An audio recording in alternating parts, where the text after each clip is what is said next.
नमस्कार। आकाशवाणी जयपुर अजमेर से प्रस्तुत हैं प्रादेशिक समाचार।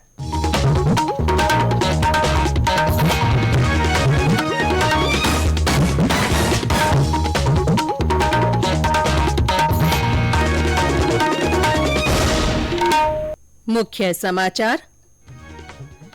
केंद्रीय कृषि और किसान कल्याण मंत्री नरेंद्र सिंह तोमर ने कहा, वर्ष 2022-2023 में खाद्यान्न उत्पादन 3,235 लाख टन से अधिक होने का अनुमान।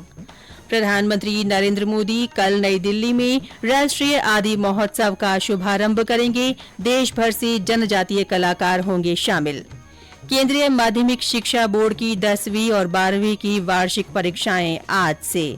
और अजमेर में महर्षि दयानंद सरस्वती विश्वविद्यालय का 10वां दीक्षांत समारोह आज।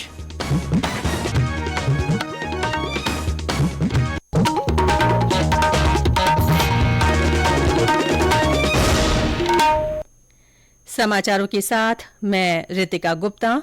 और अब समाचार विस्तार से। केंद्रीय कृषि और किसान कल्याण मंत्री नरेंद्र सिंह तोमर ने कहा है कि वर्ष 2022-2023 में खाद्यान्न उत्पादन 3,235 लाख टन से अधिक होने का अनुमान है, जो पिछले वर्ष 2021-2022 की तुलना में 79.38 लाख टन अधिक है।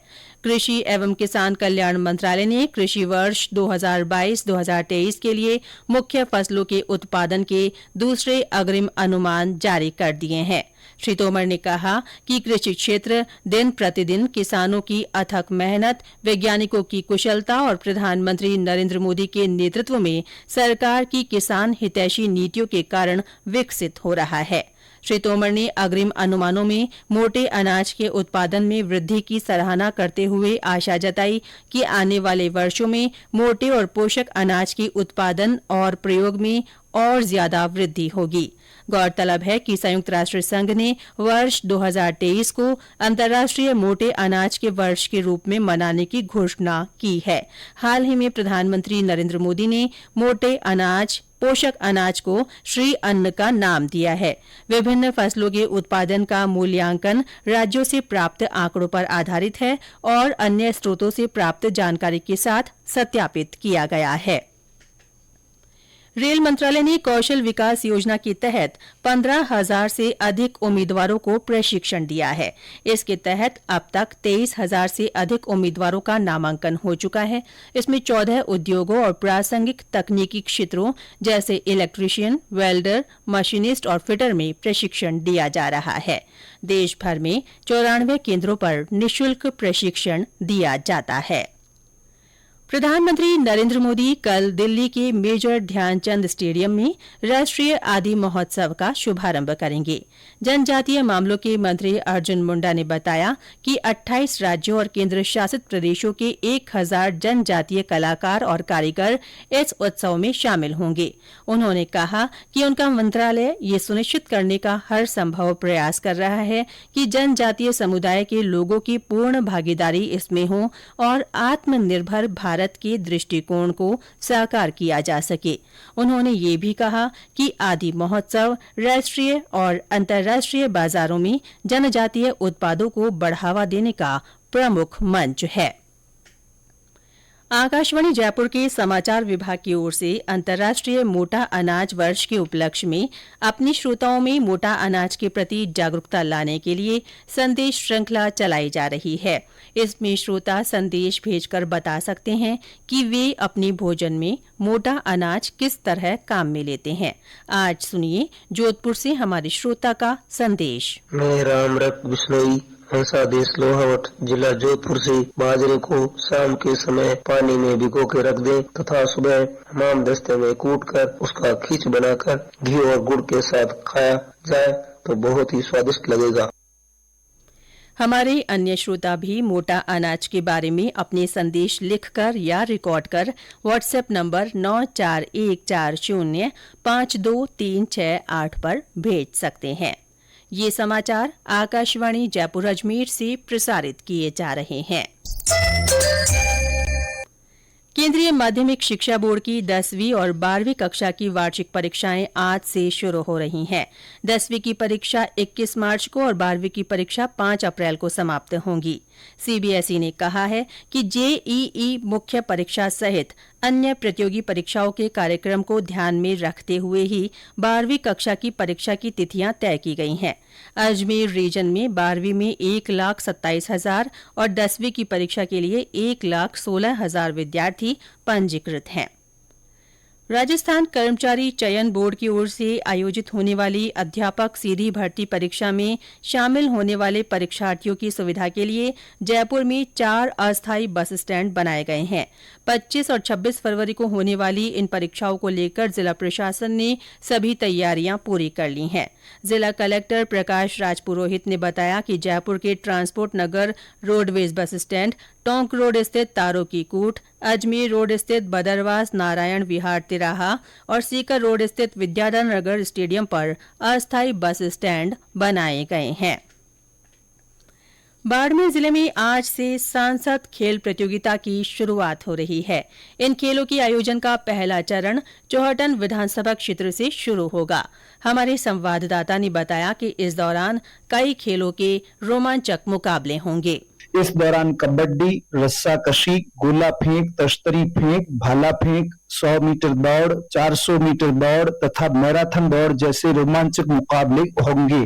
केंद्रीय कृषि एवं किसान कल्याण राज्य मंत्री तथा स्थानीय सांसद कैलाश चौधरी ने आमजन से अपील करते हुए कहा है कि अधिक से अधिक संख्या में भाग लेकर इस आयोजन को सफल बनाएं। जिले में पहली बार हो रहे इस तरीके के आयोजन को लेकर लोगों में विशेष उत्साह नजर आ रहा है।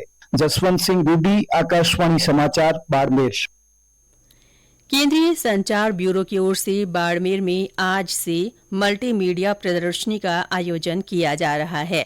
शहर के गांधी चौक स्थित राजकीय विद्यालय में लगने वाली प्रदर्शनी का शुभारंभ केंद्रीय कृषि एवं किसान कल्याण राज्य मंत्री कैलाश चौधरी करेंगे।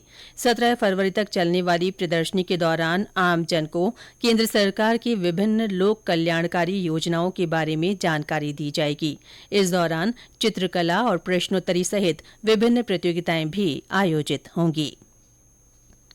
अजमेर में महर्षि दयानंद सरस्वती विश्वविद्यालय का 10वां दीक्षांत समारोह आज आयोजित किया जाएगा। समारोह की अध्यक्षता राज्यपाल और कुलाधिपति कलराज मिश्र करेंगे। उच्च शिक्षा मंत्री राजेंद्र सिंह यादव विशिष्ट अतिथि होंगे। समारोह में पात्र विद्यार्थियों को 174 स्वर्ण पदक और 5 कुलाधिपति स्वर्ण पदक सहित कुल 179 पदक प्रदान किए जाएंगे। साथ ही 183 पीएचडी की उपाधि भी वितरित की जाएंगी। दीक्षांत समारोह में वर्ष 2018 से 2022 तक की डिग्रियां शामिल की गई हैं। अजमेर में आयोजित संभाग स्तरीय अमृता हाट कल संपन्न हो गया। 7 दिवसीय हाट में प्रदेश के 14 जिलों से आई 110 महिला स्वयं सहायता समूह और महिला उद्यमियों ने भाग लिया। इस दौरान करीब 25 लाख रुपए की पारंपरिक खाद्य और हस्तशिल्प सामग्री की बिक्री हुई। कार्यक्रम के समापन के अवसर पर महिला उद्यमियों को प्रशस्ति पत्र देकर सम्मानित किया गया। प्रधानमंत्री नरेंद्र मोदी इस महीने की 26 तारीख को आकाशवाणी के मन की बात कार्यक्रम में अपने विचार साझा करेंगे। ये मासिक रेडियो कार्यक्रम की 98वीं कड़ी होगी। प्रधानमंत्री ने लोगों से उन विषयों पर अपने विचार साझा करने को कहा है जिन्हें आगामी मन की बात कार्यक्रम में शामिल किया जा सकता है। आकाशवाणी पर प्रधानमंत्री नरेंद्र मोदी के कार्यक्रम मन की बात की 100वीं कड़ी के लिए MyGov पर एक जिंगल प्रतियोगिता का आयोजन किया जा रहा है। प्रतियोगिता में भाग लेने के इच्छुक प्रतिभागियों को 25 से 30 सेकंड का एक जिंगल और आलेख देना होगा जो समझने में सरल हो और जन समुदाय से एकदम जुड़ जाए। सर्वश्रेष्ठ प्रविष्टि को 11,000 रुपए नकद पुरस्कार दिया जाएगा। और अंत में मुख्य समाचार एक बार फिर। केंद्रीय कृषि और किसान कल्याण मंत्री नरेंद्र सिंह तोमर ने कहा है कि वर्ष 2022-2023 में खाद्यान्न उत्पादन 3,235 लाख टन से अधिक होने का अनुमान है। प्रधानमंत्री नरेंद्र मोदी कल नई दिल्ली में राष्ट्रीय आदि महोत्सव का शुभारंभ करेंगे। महोत्सव में देश भर से जनजातीय कलाकार शामिल होंगे। केंद्रीय माध्यमिक शिक्षा बोर्ड की 10वीं और 12वीं की वार्षिक परीक्षाएं आज से शुरू हो रही हैं। और अजमेर में महर्षि दयानंद सरस्वती विश्वविद्यालय का 10वां दीक्षांत समारोह आज आयोजित होगा। इसके साथ ही प्रादेशिक समाचार बुलेटिन समाप्त हुआ। नमस्कार।